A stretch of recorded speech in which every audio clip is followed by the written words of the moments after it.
విశ్వరూప విశ్వేశ్వర అనంత అచ్యుత కేశవ మాధవ గోవింద మధుసూదన పాహి మాం పాహి పాహి శరణు. వెట్టి వల్లపు చల్లకు విష్ణుమూర్తి నాతో వెట్టదీర మాటాడు విష్ణుమూర్తి. వెట్టి వల్లపు చల్లకు విష్ణుమూర్తి నాతో వెట్టదీర మాటాడు విష్ణుమూర్తి. వెట్టదీర మాటాడు విష్ణుమూర్తి. వినయము చేసేవు విష్ణుమూర్తి నీవు వెనుకటి వాడవెగ విష్ణుమూర్తి. వినయము చేసేవు విష్ణుమూర్తి నీవు వెనుకటి వాడవెగ విష్ణుమూర్తి. వినవయ్య నా మాటలు విష్ణుమూర్తి నన్ను వెనుకొని పట్టకుమి విష్ణుమూర్తి. వెనుకొని పట్టకుమి విష్ణుమూర్తి. వెట్టి వల్లపు చల్లకు విష్ణుమూర్తి నాతో వెట్టదీర మాటాడు విష్ణుమూర్తి. వెరవు గల వాడవు విష్ణుమూర్తి నేడు విరగైతి నిన్ను చూసి విష్ణుమూర్తి. విరివాయే నీ మాయలు విష్ణుమూర్తి మాకు మాకు విరులిచ్చేవప్పటికి విష్ణుమూర్తి. మాకు విరులిచ్చేవప్పటికి విష్ణుమూర్తి. వెట్టి వల్లపు చల్లకు విష్ణుమూర్తి మాతో వెట్టదీర మాటాడు విష్ణుమూర్తి. వెనుక నీ చేతలెల్ల విష్ణుమూర్తి మా వెలుపలలోన నీవే విష్ణుమూర్తి. వెనుక నీ చేతలెల్ల విష్ణుమూర్తి మా వెలుపలలోన నీవే విష్ణుమూర్తి. వెలలేని శ్రీ వెంకట విష్ణుమూర్తి కూడి విలసిల్లితివి నాతో విష్ణుమూర్తి. కూడి విలసిల్లితివి నాతో విష్ణుమూర్తి. వెట్టి వల్లపు చల్లకు విష్ణుమూర్తి నాతో వెట్టదీర మాటాడు విష్ణుమూర్తి. జై శ్రీరామ్. అన్నమాచార్యులు ఆయన యొక్క పద కవితలు అనేకం. జ్ఞానంతో కూడుకున్నవి, భక్తితో కూడుకున్నవి, ప్రేమతో కూడుకున్నవి,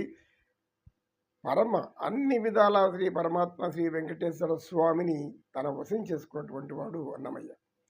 అటువంటి అన్నమయ్యకు ఒక దేవాలయం ఉంటే బాగుండు.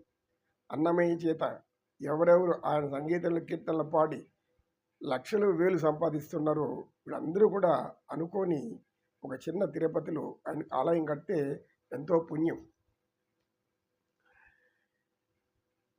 గురుగారు ఈ యొక్క శ్లోకం చెప్పారు కదా, దాని భావం ఇంకా మాకు సంపూర్ణంగా తెలియజేయలేదు అన్నారు. తెలియజేస్తాను.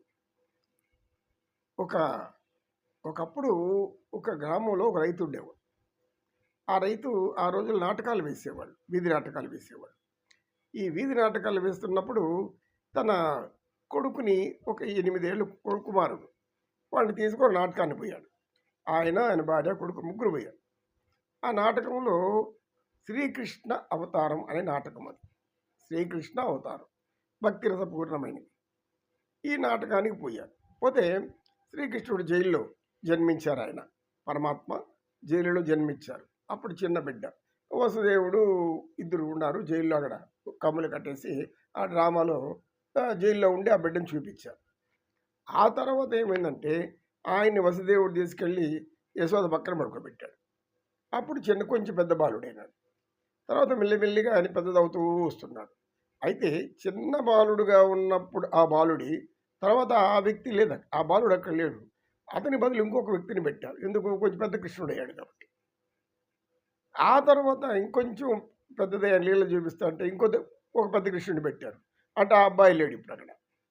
అంటే శ్రీకృష్ణ పరమాత్మ అవతారాలు మార్చే కొద్దీ, ఆయన పెరిగే కొద్దీ వ్యక్తులు మారుతున్నారు పాత్రలు, శ్రీకృష్ణుడి పాత్రలు. ఈ చిన్నవాడికి చాలా ఆశ్చర్యం వేసింది. తండ్రిని చూసి అడిగాడు, తండ్రి తండ్రి ఇదేంది ఇది? చిన్న బాలుడుగా ఆ పిల్లవాడు ఉన్నాడు. ఆ పిల్లవాడు రూపురేఖ లేకుంటే మళ్ళొక వ్యక్తి వచ్చాడు, మళ్ళొక బాలుడు వచ్చాడు, ఒక అబ్బాయి వచ్చాడు, ఆ తర్వాత ఇంకొంచెం పెద్ద అబ్బాయి వచ్చాడు, ఇతను కాదు, అతను మళ్ళీ వేరే వాడు వచ్చాడు. ఆ తర్వాత ఇంకొంచెం పెద్ద అయ్యాడు. ఈ గోపికలు వాళ్ళతో ఆడుతున్నప్పుడు ఆయన వచ్చి యువకుడయ్యాడు. అప్పుడు కూడా ఈ వ్యక్తి రూపాలు లేవు, ఇదివరం కొత్త వ్యక్తి అవుతాడు. ఇలా ఈ వ్యక్తులు అనే తండ్రి గారు ఈ సందేహం నాకు అర్థం కాలేదు. చిన్న పసిపాపగా ఉన్న అటువంటి వ్యక్తే కదా చివరి వరకు ఉండాలి అని అడిగాడు. అప్పుడు తల్లిదండ్రులు నవ్వుకున్నారు. నువ్వు చెప్పింది సరైందే, ఎందుకంటే పరమాత్మ ఎవరైనా, నువ్వైనా, నేనైనా అందరం కూడా చిన్న వయసులో ఒక రకంగా ఉంటాం, పెరిగే కొద్దీ రూపురేఖలు మారుతూ ఉంటాయి. కానీ ఇక్కడ నాటకంలో అవన్నీ చూపెట్టలేరు కదా. 100 ఏళ్ల జీవితాన్ని 1 గంట నాటకంలో నీకు చూపెట్టాలంటే ఒకే వ్యక్తి ఎప్పుడు పెరిగేది, ఎప్పుడు పెద్ద అయ్యేది, ఎప్పుడు ఆయన పరమాత్మ వేషం వేసేది. కనుక ఏం చేస్తారు వాళ్ళు, ముందు ఎవరినో ఒక బిడ్డను తీసుకొస్తారు, ఆ తర్వాత కొంచెం పెద్ద పిల్లోడు పెడతారు, ఆ తర్వాత ఇంకొంచెం పెద్ద పిల్లోడు పెడతారు, ఆ తర్వాత ఇంకొంచెం పెద్ద పిల్లడు ఒక వ్యక్తిని తీసుకొస్తారు. అంటే నీ సందేహము ఇది చాలా చక్కగా అడిగావు కదా. ఈ యొక్క మనం పుట్టినప్పుడు ఏ విధంగా ఉంటామో అలాగే ఉంటాం, పెరిగే కొద్దీ అనేక మార్పులు జరుగుతూ ఉంటుంది. ఈ మార్పులు వయసు బట్టి వస్తుంటుంది.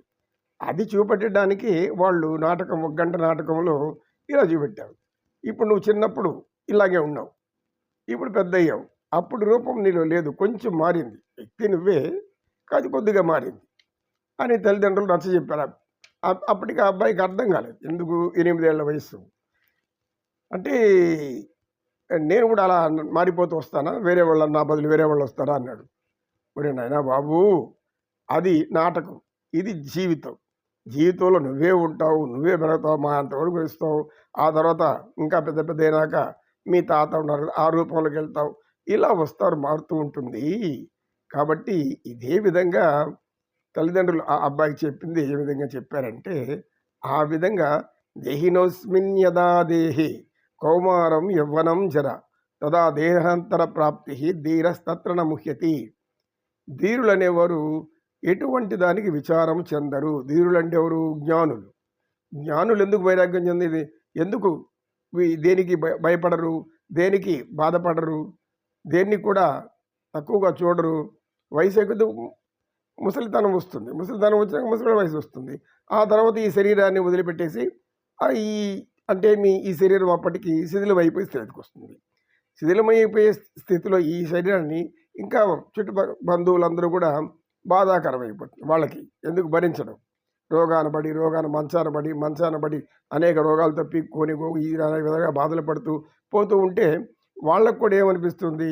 ఎందుకంటే వాళ్ళ వయసులో ఉన్నారు, ఈ ముసలివాడు భిన్నా పోతే బాగుండు, ఈ ముసలిది భిన్నా పోతే బాగుండు అని కొందరు అనుకుంటారు. కానీ కన్నబిడ్డలు అలా అనుకోరు, ఉండాలి జీవితాంతం అనుకుంటుంటారు. ఎవరు ఎన్ని అనుకున్నా ఏమనుకున్నా ఈ యొక్క దేహి అనేది ఏమి?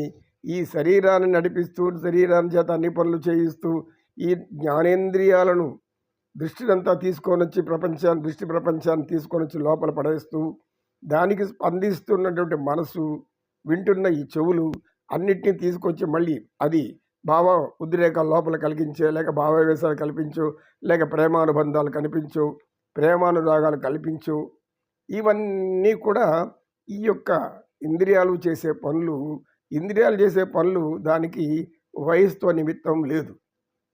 ఒక వయసులో ఒక రకంగా ఉంటుంది, మనకు ఉండేటువంటి పరిచయాలను బట్టి మనలో భావాలు మహాభావాలు మారిపోతూ ఉంటాయి.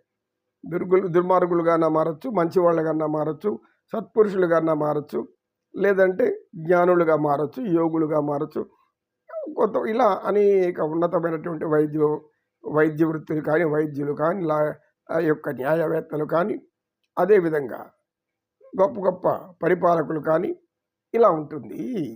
అది ఏ విధంగా అభివృద్ధి చెందుతూ ఉండి శరీరానికి చివరి దశలో మనం చనిపోతాము. చనిపోయినప్పుడు ఆ ప్రాణం ఎక్కడ పోయింది? ఇందులో ఉన్న జీవుడు వెళ్ళిపోతే చలనం ఉండదు. కదపలేరు, బెదరలేరు, నోరు తెరవలేరు, కళ్ళు తెరవలేరు, మాట్లాడి అన్నీ పోతాయి. అంటే అర్థమేమి? ఇందులో ఉండే జీవాత్మ, చైతన్య శక్తి, పరమాత్మ యొక్క ప్రతినిధి. ఆయన ఏం చేస్తాడు? ఈ శరీరము బాగా ఉన్నంత వరకు, ఆరోగ్యంగా ఉన్నంత వరకు ఉంటాడు. ఆరోగ్యం పోయినా కూడా కొంతకాలం ఉంటాడు. ఇంకా పూర్తిగా శిథిలం అయిపోయింది ఈ యొక్క శరీరం. దాన్ని ఏం చేస్తాడు?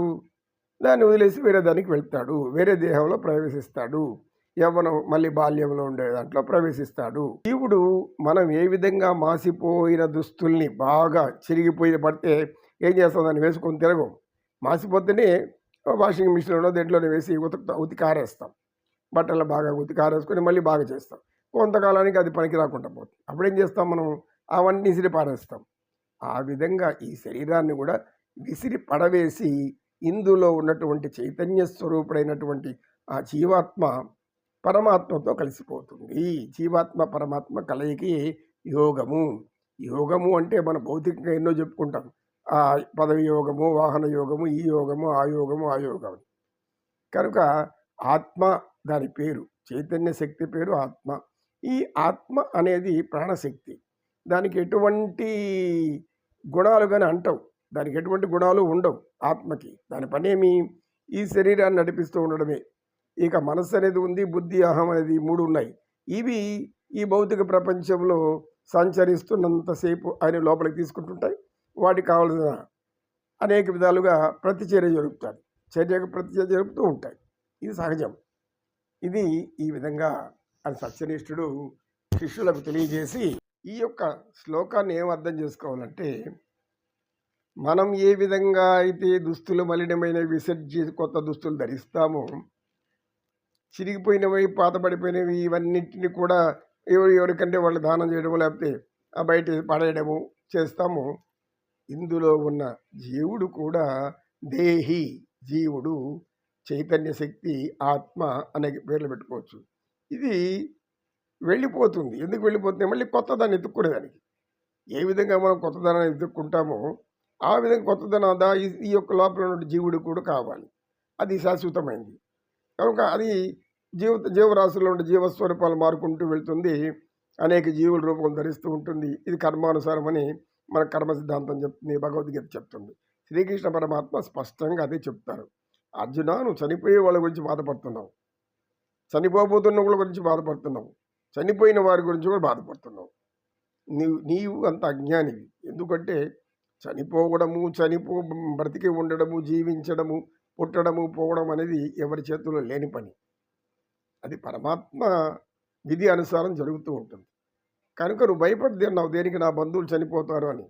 కొంతకాలానికి నువ్వు పోవాల్సిన వాడివి, నేను కూడా ఈ శరీరం విడిచిపెట్టాల్సిన వాడిని అని పరమాత్మ చెప్పకని చెప్తాడు అర్జునుడికి అక్కడ ఈ యొక్క శ్లోకంలో. దేహినోస్మిన్ యదా దేహి కౌమారం యవ్వనం జరా తదా దేహాంతర ప్రాప్తి ధీర సత్రణ ముహ్యతి. గోవింద గోవింద. కృష్ణం వందే జగద్గురు.